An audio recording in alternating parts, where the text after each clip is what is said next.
যাচ্ছি এখন ধুরন্ধর দেখতে। আমি জানতাম এমন না যে সারপ্রাইজ, আমি জানতাম, তার কারণ আমি ফোন দেখে নিয়েছিলাম মেসেজেস, তাই জন্য আমি জানতাম, নাহলে এটা সারপ্রাইজই হতো। Very excited. আমরা ধুরন্ধর দেখেছি 4 বার, আর ধুরন্ধর 2 আজকে ফিতে কাটবো। খুব ইচ্ছে ছিল ফার্স্ট ডে ফার্স্ট শো দেখবো, but first day second show হয়ে যাচ্ছে, কিছু করার নেই। সংসার থাকলে অত ইজিলি সব কিছু ফেলে বেরোনো যায় না। আবিরাজকে আমার মার কাছে ড্রপ করবো, দেন ওখান থেকে আমরা মুভি হলে যাব, মুভি দেখবো, আবার আমার বাড়ি যাব, আবিরাজকে নেবো, আবার বাড়ি ফিরবো। ডিনার অ্যান্ড অল সব প্যাক, যাতে মার কোনো অসুবিধা না হয়।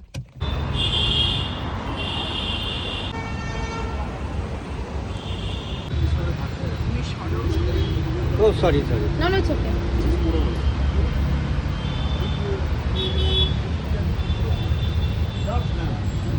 কেমন? দারুণ। তো কি হয়েছে?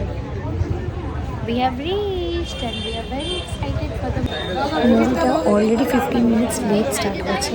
আর যখন আমি এন্টার করছিলাম, দিস ওয়াজ দ্য ক্রাউড, মানে এতটা লাইন লেগেছে এই হলে এন্টার করার জন্য, মনে হচ্ছে যেন আমি ত্রিধারা বা দেশপ্রিয় পার্কের ঠাকুর দেখতে এসেছি। এটা উল্লেখ করলাম কারণ প্রিয়া সিনেমা হলে গেছি, তো প্রিয়াতে দেশপ্রিয় পার্কের ত্রিধারাটাই সব থেকে কাছে। তো পুরো মনে হচ্ছে দুর্গাপুজোর প্যান্ডেলেই আছে। একটা নাইট শোতে এরকম ভিড় হতে পারে আমরা দেখেইছিলাম যে হাউসফুল হয়ে যাচ্ছে, 4 দিন আগে টিকিট কাটা, তাতেই এরকম হাউসফুল তখনই হয়ে যাচ্ছে। মানে কাতারে কাতারে লোক, জাস্ট কাতারে কাতারে লোক। এন্টার করার জন্য 10 মিনিট, আর যখন জিনিসটা শেষ হলো মুভিটা, এই যে অবস্থা। এখন রাত্রির 1:45 বাজে, আমরা যাচ্ছি মায়ের কাছে আবিরাজকে আনতে। মুভিটার ব্যাপারে কি বলবো, নতুন করে কিছু বলার নেই। মানে কিছু বললে যার মাথার ভাবনা আসে এত বছর ধরে ভেবে এটাকে দেখে আসো হ্যাঁ, নাহলে বুঝতে পারবে। তোমরা সবাই প্লিজ দেখে আসো। এক্সেলেন্ট। বাড়ি ফিরছি